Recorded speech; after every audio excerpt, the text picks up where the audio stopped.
Hello friends, welcome to Veda Mathematics classes.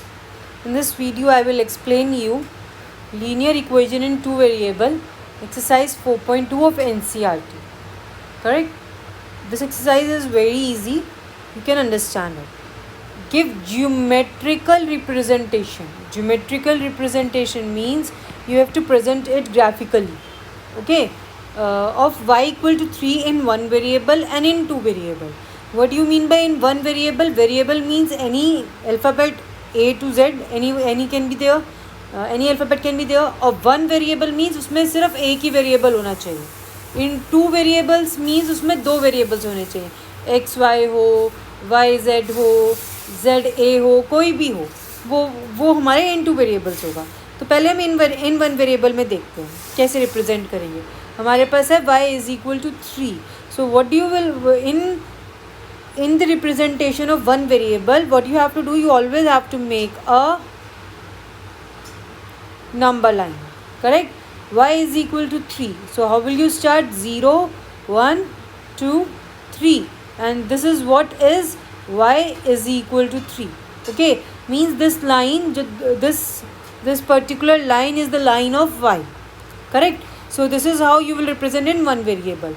And when we say in two variables, so what you have to do, you have to convert this equation in the form of, since there is only one variable, so you have to introduce the second variable. So how will you introduce it? Let x be any variable. ठीक है, तो आप represent कैसे करोगे? अच्छा मुझे बताओ, y is equal to 3. अगर मैं y में 0 प्लस करूँ तो आंसर क्या रहेगा? y ही रहेगा ना. ठीक है, so it will be 0 plus Y is equal to 3. So this 0 can be represented as 0 multiply by x plus Y is equal to 3. So my equation becomes 0x plus 1y is equal to 3. Now you have to represent geometrically also. So what you have to do, you have to make a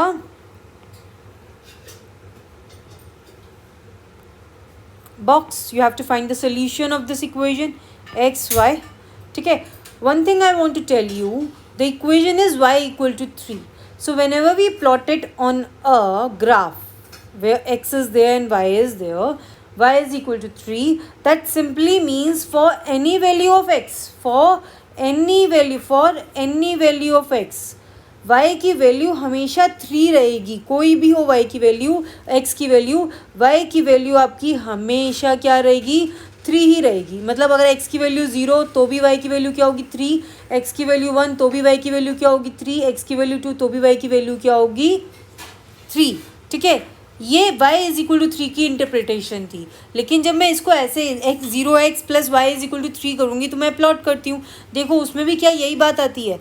ये देखो x की value 0 put की तो this will be 0 multiply by 0 when x is equal to 0 plus 1y is equal to 3. That simply means y is equal to 3. Correct?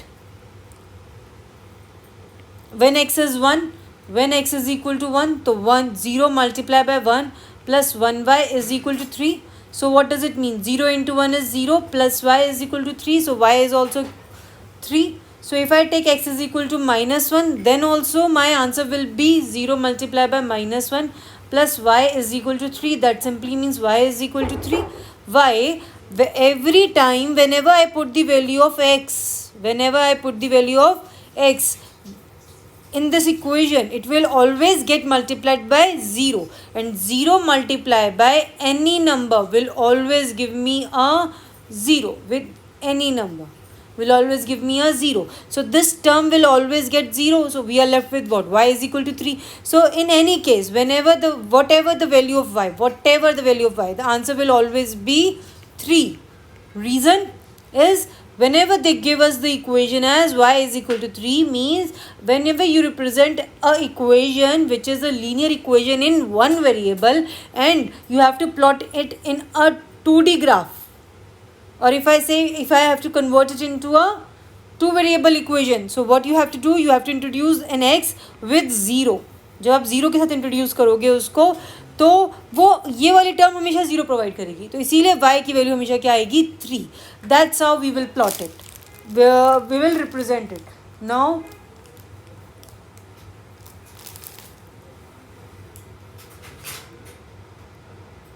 So if I plot it in the graph, so it will be like this.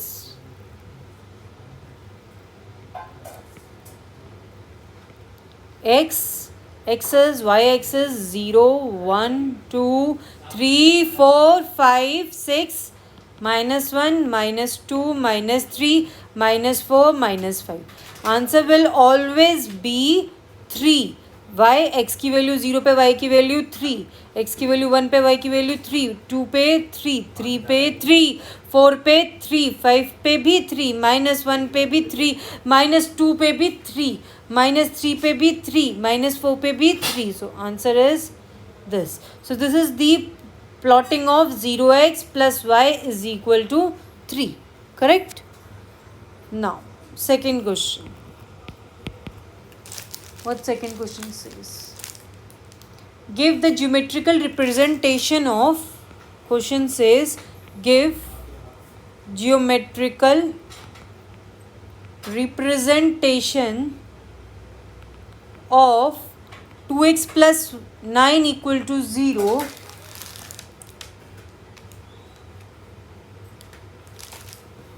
as an equation in one variable and in two variables. Correct? So how will you do it? See. सबसे पहले आपको convert करना पड़ेगा equation को, ठीक है ना. हमारे पास इक्वेशन क्या है, 2x plus 9 is equal to 0. अब कन्फ्यूज, पहले वाली इक्वेशन में तो y इज इक्वल टू 3 था, लेकिन इस इक्वेशन में 2x प्लस 9 इक्वल टू 0 है. सो आपको क्या करना पड़ेगा, 2x is equal to -9, so x is equal to -9/2. ठीक है. So that becomes x is equal to -4.5. ठीक है. अब इसमें आप इंट्रोड्यूस किसको करोगे, y को, क्योंकि x ऑलरेडी अवेलेबल है. Sorry, before introducing x, what we have to do, we have to plot the geometrical representation in one variable only. So my equation is x equal to -4.5. So you will plot a line where you will represent 0, -1, -2, -3, -4, -5, 1, 2, 3. मैं -5 तक क्यों गई, -4.5 4.5 4 और 5 के बीच में लाई करेगा, -4 और -4.5 के बीच में. तो this is my -4.5. So this is my x is equal to -4.5. Correct. Now in two variable, how will you represent in two variable? Equation is x is equal to -4.5. so let y be any variable. अब आप क्या करोगे, इस y का, अब इस y को introduce करोगे. कैसे, x plus 0 multiplied by y is equal to -4.5. Again now you will plot a graph. और उसके लिए आपको पहले वैल्यूज तो पता होनी चाहिए. ये सबसे ईजीएस्ट क्वेश्चन है. तो इसको प्लॉट करने का तरीका, again I have told you कि हमारे पास इक्वेशन क्या है, x equal to -4.5. That simply means कि x की हमेशा वैल्यू -4.5 ही रहेगी, चाहे y की कोई भी वैल्यू आ जाए. ठीक है. तो x की वैल्यू, y की वैल्यू 0 पे -4.5 पुट करो, y की वैल्यू 0 मतलब ये 0, तो x की वैल्यू -4.5. y की वैल्यू अगर मैं 1 पुट करूंगी तो 0 multiply by 1 will be 0. So answer is -4.5. x की वैल्यू y की वैल्यू -1 पे भी आंसर -4.5. y की वैल्यू 2 पे भी आंसर -4.5. y की वैल्यू -2 पे भी -4.5. So how will you plot it on the graph. Sorry, it's a line, it's a graph having x-axis and y-axis. Correct. Now what you will do, 0, 1, 2, 3, 4, -1, -2, -3, -4, -5, 1, 2, 3, 4, 5, 6, -1, -2, -3, -4, sorry, -5, -6. Now -4.5 पे, ये हमारा -4.5 है, इस पे 0, इस पे क्या होगा हमारा 0. x की वैल्यू क्या हो गई, x की वैल्यू -4.5 पे, y की वैल्यू 0. x की -4.5 पे, y की वैल्यू 1. x की -4.5 पे, y की वैल्यू 2. x की -4.5 पे, y की वैल्यू 3. x की -4.5 पे 4. So on, -1, -2, -3. For all these values my x will always be -4.5. so my graph is like this. so this is the graph of x plus 0y is equal to minus 4.5. That's how you will plot it on the graph, correct? Hopefully you understood the concept. Thank you so much for watching my videos. Do like it, do share it. Thank you.